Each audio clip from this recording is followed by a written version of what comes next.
Welcome back to the channel. I am Dr. Rajiv Kurapati. Today's topic is very important to you, me, and everybody else. And that is, why is there conflict within relationships? Why do relationships have conflict? When I talk about relationship, I'm not sparing any relationship. Whether it is a partner, wife and husband, spousal relationship, between siblings, between a parent and a child, mother and son, mother and daughter, daughter and grandparent, any relationship, and not sparing friendships. Friendship is also a relationship. If you have noticed one thing, this conflict between relationships, I am only focusing here on individuals. Why? Because there can be conflicts between nations, between tribes, between religions, between communities, between social classes, between genders. All of these are made up of individuals. So if you can understand why there is conflict between individuals, it will start making sense why there is conflict between groups of individuals. So any group which is two or more individuals is a group, right? Why is there conflict between these two? If we understand the root cause of conflict between individuals, then it might start making sense why there is conflict between groups of individuals. Now, when I talk about love, right? Love comes in different flavors. And then there is this compassion, there is this universal love for everything, sentient and insentient. You see this in Buddhist and other spiritual practices. This, when you call love, they are not talking about love between people. It's about love as a concept. It is love as an abstract concept, as universal love. So that is one form of it. I'm not talking about that. So we are focusing on individual relationship, romantic love, brotherly love, sisterly love, friendly love, love between parents, parental love, those type of relationship. And then there is relationship between friends, between boss and subordinates, between employer and employee. There is always this relationship. In any relationship, the root cause of conflict is lack of understanding that all relationships are essentially or fundamentally transactions. It's a transaction. It's a give and take between two individuals. Because we feel that, because one person is my parent, we should automatically receive unconditional love. Or because a person is my child, I should automatically receive unconditional love. No, it doesn't work like that. Because at the root of this relationship is a transaction. When I say transaction, we immediately think in terms of monetary transaction, right? Money. I buy something and in turn I pay something for it. In terms of currency, that is a monetary transaction. But transaction comes in different forms. You help me, I help you. You support me, I support you. You scratch my back, I scratch your back. We see that in various forms. If I'm an author and I'm seeking a positive review from another author, I say, you scratch my back, I'll scratch yours. You give me good review and I will try to do the same to you. It is an unreturned transaction between two individuals. The same works in any relationships. Now let me break it down for you. Now you might read any number of books on this. You might go to any counseling sessions, retreats, spiritual retreats and so on. But unless we start looking within, we will not understand the logic behind it. And the thing is, if you're in a relationship, if the one person understands it, the other one doesn't, it doesn't work. So all of us should work towards understanding what is a transaction that happens between two individuals. So let me break it down and pick the highest form of unconditional love that we humans are proud of, or any life form is proud of. One is the most fundamental relationship that is unconditional is parental love, right? Mother to son, mother to daughter, or vice versa. If you notice carefully, this relationship changes from phase to phase of life. When the child is very young, that is a pre-adolescent, before teenage years, the relationship is complete dependency of one life form, which is the progeny, which is the younger one, complete or almost complete dependency on the parent. And as the individual passes on to a different phase, which is the adolescent phase, this young man or woman starts to look into their own future. And when they graduate from this adolescent to adult phase or young adult phase, they will start dreaming about their future. In their dreams, in their future, there is no parent. But when a parent looks into their past, there is always that child that they reared in their past. The child always looks into the future, and in the future there is no parent. Whereas the parent is always looking into the past, and in the past there is always a child in it. And the parent goes into this relationship with this mindset, this past looking mindset. Backward, I don't want to say backward looking because it sounds like inferior. No, it is past looking, because they have had this life and their future is going to end. Their expiry date is nearing. Each of us comes with an expiry date, correct? All life forms comes with an expiry date. So nature created a system, good or bad. Who are we to judge, because we don't have access to any other way of extending our life beyond this expiry date. Because each of us have an expiry date, we crave for extension of that life, of our life. The only way to do that biologically is to leave a biological legacy. Our biological legacy comes in the form of our children. So our children are an extension of our biological life.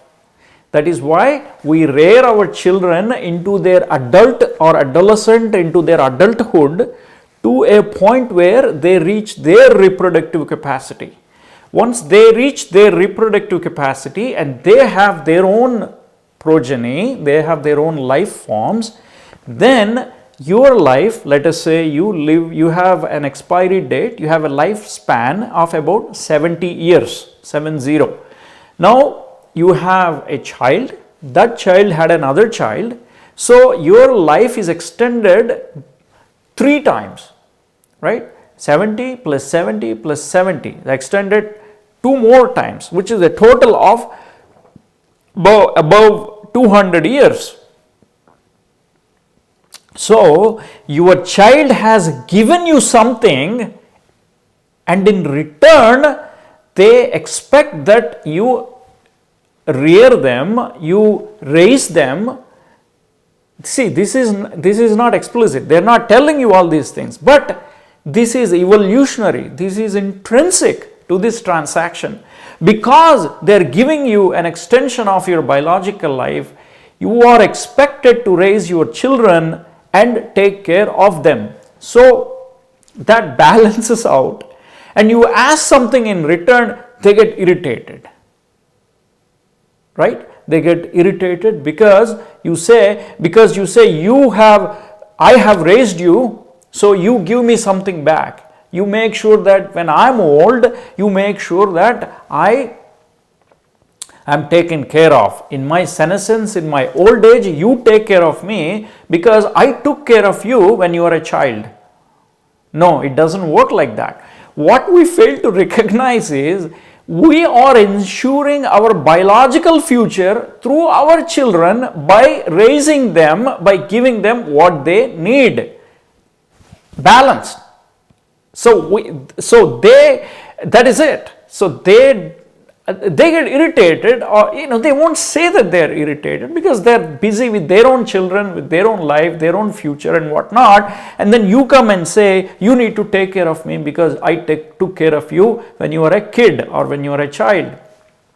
No, they will take care of you because internally they feel that gratification that you have raised them, you have given them everything. So it is ethical, it is human nature, it is basic that I take care of somebody who took care of me.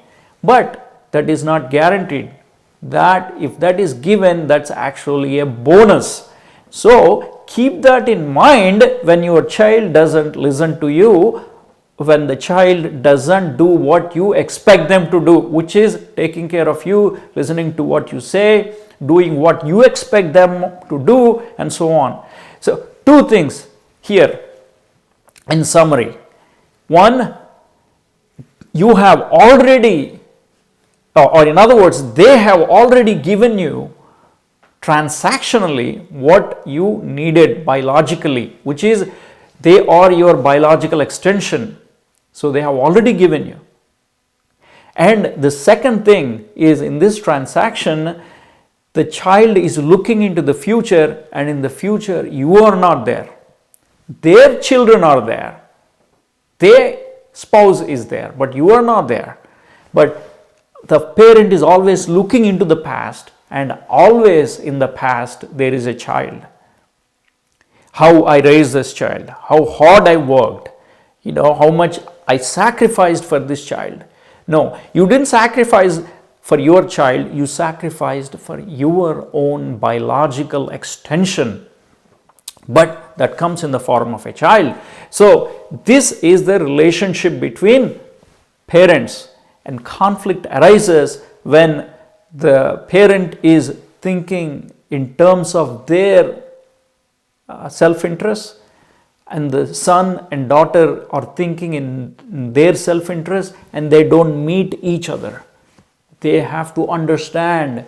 Sometimes what helps in relationship is to externalize your feelings, saying that yes, I have given you everything, but I also understand that you have your own future. Ensure that your future is strong. I ensure that your future is strong. You ensure that your future and your children or progeny's future is strong, and so on. You become more of a philosopher. You see, you don't have to say I'm a philosopher, but you think in terms of the philosophy of life. So when each of us understands that at the root of every relationship there is a transaction involved, whether it is explicit, whether this is evolutionary or biological, which is very implicit, it is not very obvious. But if you break it down, if you look within, if you think about it, it makes a lot more sense. Now, coming to the second type of relationship, non-biological relationship, which is either spousal relationship or friends relationship. Friends, I'm not going to talk about it because that is very purely a transactional relationship. And you grow up to, friends who grew up together think similar, right? And again, you become friends with people with whom you have a positive transactional relationship, right? You don't become friends who are bullying you, who are always taking stuff from you, who doesn't give anything in return. You become friends with somebody who had give and take relationship, very obvious. But see, there is another type of relationship which is socially imposed. Unlike parental, which is biological, Friends is also a certain type of biological relationship because it is organic. You become friends with somebody naturally, not by rules or enforcements, right? But in a marriage relationship, spousal relationship, even those relationships that started as friends, as lovers, as romantics, once you impose this social institution called marriage upon it and enforce certain rules and regulations on it, it becomes purely transactional after a point. Even those loving, lovable, lover boy, lover girl type of relationship become transactional few years down the road after marriage. That is because at the root of this relationship is transaction. I do something for you and I expect you do something, give something in return. If there is no give and take in a marriage relationship, they are bound to end up in conflicts. Now, you make me tea or coffee and I wash the dishes, or I buy the tea and vessels and utensils and everything and you make it, we both enjoy. So this understanding between these two relationships, this give and take, this transactional nature of this relationship is crucial. The point is, if we make it so cut and dry, like, see, I do this, you do that, it becomes very, very dry. You lose the flavor of the relationship. So the thing is, you do it without saying it. You just naturally do it without saying it. You go and wash those dishes after you had the meal or after you had the tea, and that is the art of transaction within the relationship.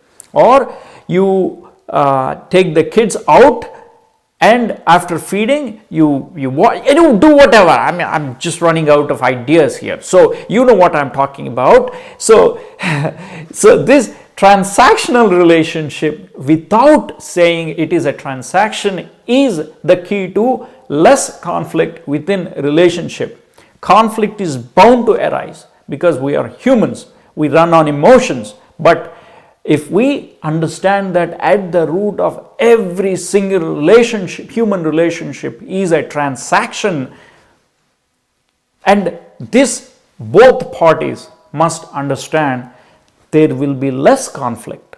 So we have seen why is there conflict between two humans in a relationship, due to lack of understanding that it is always transactional. So hope you got something out of this discussion. See, I'm saying this is a discussion between you and me, right? Actually, I am talking and you are listening. However, the reason why I'm using discussion is I don't want you to agree what I'm saying. I want you to think through it, internalize, and see if it's what I'm saying is valid or invalid in your relationship. Make it an internal dialogue, contemplate on it, and that becomes a dialogue between what I am saying, or a discussion between what I am saying and who is receiving, which is you. So let me know what you think about your relationship or relationships in general in the comment section, and that will help others.